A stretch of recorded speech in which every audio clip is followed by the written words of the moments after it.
Shadows of the Old Farmhouse.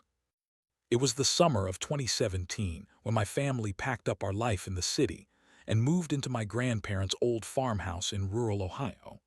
I was 10 years old, wide-eyed and excited about the adventure, though a bit sad to leave my friends behind.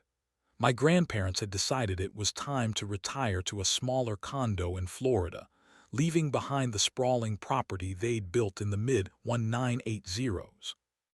The house sat on 7 acres of land, a mix of thick, whispering woods to the north and vast cornfields stretching out to the east and west. A lazy, murky creek meandered along the southern boundary, its waters brown from the clay soil, occasionally bubbling with the croaks of frogs at night. Our nearest and only neighbors bordered us on the eastern side, their land a jagged, uneven plot that seemed to defy any logical survey. Their house was a relic, a sagging Victorian built sometime in the late 1800s, expanded haphazardly over the decades with additions that jutted out at odd angles, like limbs broken and poorly set. The exterior was clad in weathered clapboard that peeled in long strips, revealing rotten wood beneath. No matter the weather, scorching sun or crisp autumn air, the place always looked damp, as if it had just emerged from a fog. The yard was a chaotic wilderness. Thorny brambles intertwined with poison ivy, cracked stone statues of angels with missing wings half buried in the dirt, scattered car parts rusting among the weeds, and faded plastic toys from decades past, their colors bleached by the sun. An ancient swing set creaked ominously in the wind, its chains tangled and seats long gone. Plastic shopping bags, caught in the branches of a dead oak tree, fluttered like ghosts. And in the center of it all, an old tractor mower, its blades seized with rust, abandoned mid-mow as if the operator had simply vanished. Passing by that property always made me quicken my pace. It had an aura that pressed on your chest, making it hard to breathe. At the time we moved in, the house was occupied by 2 elderly brothers, Harold and Eugene, along with their niece's 3 children. Harold was the more reserved one, often seen on the front porch in a worn wooden rocker, his eyes fixed on the horizon as if searching for lost memories in the clouds. Eugene was livelier, though his movements were stiff and pained, betraying his age. Both men were well into their 80s. The kids were the grandchildren of their late sister, left in their care after some family tragedy I never fully learned about. The oldest was a boy named Tyler, exactly my age and in the same grade at the local elementary school. Then there were the twins, girls named Lily and Rose, who were 8, the same as my little brother. Tyler was off. From the start, I didn't click with him.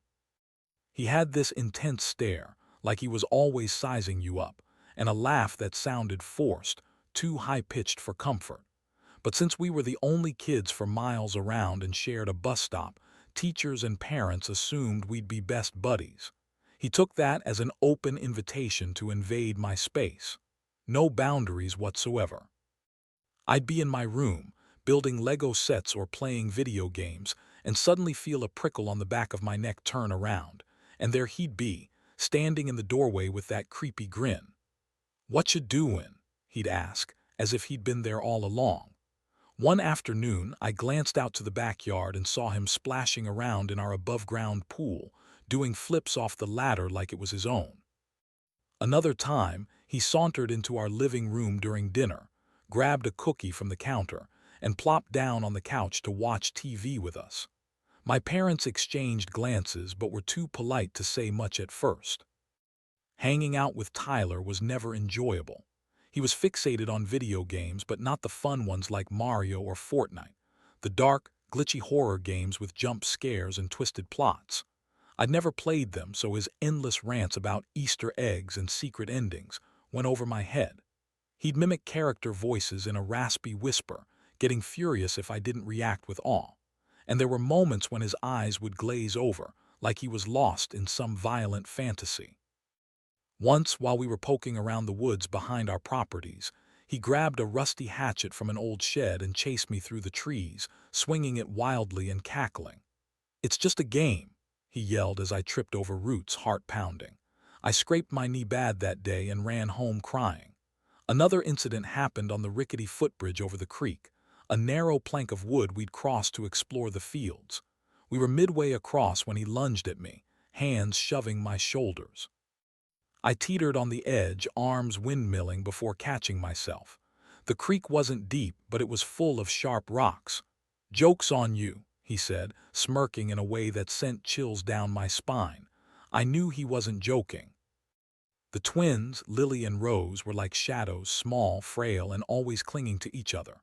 Their clothes were hand-me-downs, mismatched and grimy, with holes at the knees and elbows.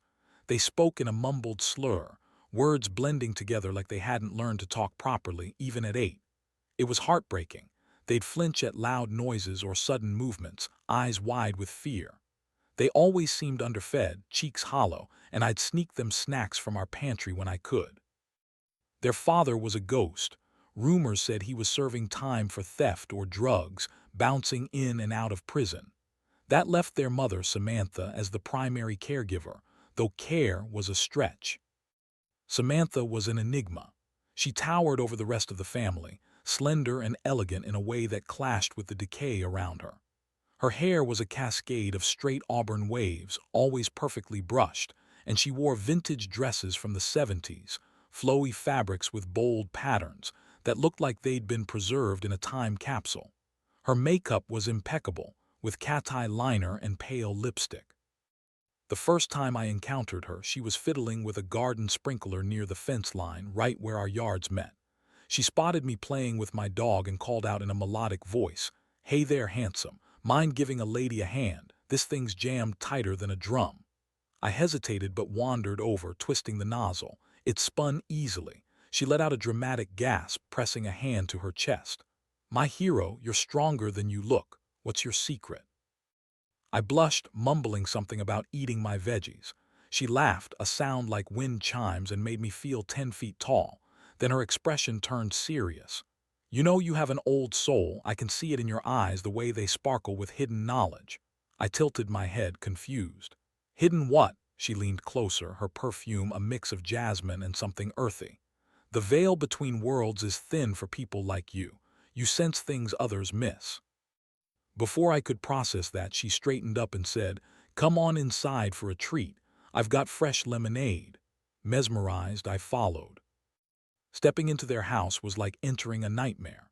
The air hit me first, thick with the stench of mold, rotting fruit, and a sharp, metallic tang I couldn't identify. The living room was a hoarder's paradise. Stacks of yellowed newspapers, empty food cans rolling underfoot, furniture sagging under layers of dust and stains. Flies buzzed around a pile of unwashed dishes in the sink, and I spotted what looked like animal bones scattered on a side table. I gagged, ready to bolt, but Samantha's hand clamped on my shoulder, guiding me up the creaky stairs. "Don't mind the mess downstairs," she cooed. "That's the boys' domain. Up here is my sanctuary." Her bedroom was a stark contrast, immaculate, with lavender walls adorned with intricate tapestries, a four-poster bed draped in silk, and rows of antique bookshelves filled with glass orbs, feathers, and dried herbs. The scent was overpowering, like incense and honey. She sat me on a velvet armchair and rummaged in an ornate chest, pulling out a velvet pouch. From it, she extracted a deck of cards with strange symbols, a bundle of sage, and a heavy tome bound in cracked leather. The cover bore an intricate sigil, a circle with interlocking lines that made my head ache just looking at it.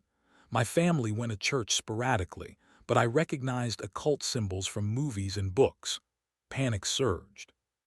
They were everywhere, embroidered on curtains, etched into the wooden headboard, even tattooed faintly on her wrist. I gotta go. Homework," I stammered, leaping up and dashing downstairs, her laughter echoing behind me. That encounter haunted me, but life went on. I avoided their yard, sticking to my side of the fence. Then, in 2020, Eugene suffered a stroke and died right there in the kitchen mid-meal with the kids watching. The funeral was held in a dilapidated Methodist chapel on the town's outskirts. The family sat rigidly, faces blank, save for a stranger, a middle-aged man in the back, weeping uncontrollably into a handkerchief. No one glanced his way, as if he were invisible. Whispers among the attendees hinted at old family secrets, perhaps an illegitimate child or a long-lost relative. That same year, Tyler went missing. The official story was vague: a troubled youth sent to a residential treatment center after an incident with one of the twins. But neighborhood gossip painted a darker picture. He'd cornered Lily in the barn with a knife, ranting about sacrifices to the old ones. My parents pulled me and my brother aside that evening, their expressions grave. Stay away from that house and anyone in it. No exceptions. It was the first time I'd seen real fear in their eyes. Pieces fell into place. The odd symbols I'd glimpsed, Tyler's violent streaks, the twins' neglect. It felt like a curse hung over that property. By 2021, Samantha and the twins had packed up and left in the dead of night, abandoning Harold to fend for himself in the crumbling house. He didn't last long, found frozen in his bed one winter morning alone. The property went to auction, snapped up by a retired couple from town, Mr. and Mrs. Patel, who owned the local hardware store. They demolished most of the additions, preserving only the original 1800s core, the section housing Samantha's old room, and rebuilt it into a cozy modern farmhouse with solar panels, granite counters, and hardwood floors. They hosted a housewarming barbecue, inviting the neighborhood. The transformation was stunning: bright open spaces, fresh white paint, and a manicured lawn. But as Mrs. Patel toured us upstairs to the master suite, a wave of dread washed over me. The room was elegant now, with plush rugs and modern art, but I could sense it, the sigil beneath the floorboards pulsing like a heartbeat. The air felt heavy, shadows in the corners seeming to shift. Nausea hit hard. I excused myself, claiming allergies, and fled, ignoring their puzzled calls. I steered clear after that until last summer. The Patels needed a house sitter for 2 weeks while they visited family abroad. Desperate for college fund money, I was now 18, they offered good pay. Reluctantly, I agreed. Their cats, Whiskers and Shadow, were easy company. Nights 1 through 10 were uneventful: feed the cats, water plants, check locks. I'd binge-watch shows on their big TV, the house feeling almost normal. But on night 11, as thunder rumbled outside, Shadow arched her back and hissed at the staircase. Whiskers bolted under the couch, yowling. Nothing visible, but the temperature dropped sharply. Then a creak from above, like floorboards settling, followed by a soft thump. Thump. Thump growing louder, descending. My blood ran cold. I grabbed my keys, scooped up the cats, they'd never forgive me if I left them, and sprinted out into the rain. Locking the door from outside, I glanced back through the window and swore I saw a silhouette at the top of the stairs, watching. It's now 2025, and I'd buried those memories deep until a few weeks ago. A coworker at my part-time job mentioned spotting Samantha at a flea market in a neighboring county. She's apparently leading a spiritual commune now, dubbing herself a Veil Walker. They operate out of a cluster of RVs in the deep woods, distributing pamphlets with that same sigil, promising enlightenment beyond the mundane. I've seen the flyers tacked to lampposts and community boards, glowing under streetlights. I don't buy it. Samantha was negligent, leaving the twins malnourished, Harold to die alone. She invited darkness into that house, and it lingered, seeping into the foundations. Nightmares plague me. Samantha and Tyler at my bedside, eyes glowing faintly, mouths sewn shut. Passing the Patel's house still raises goosebumps. The renovations are cosmetic. The land remembers the rituals, the pain, the secrets. And whatever entity she summoned, it's still there, waiting in the walls, hungry for more.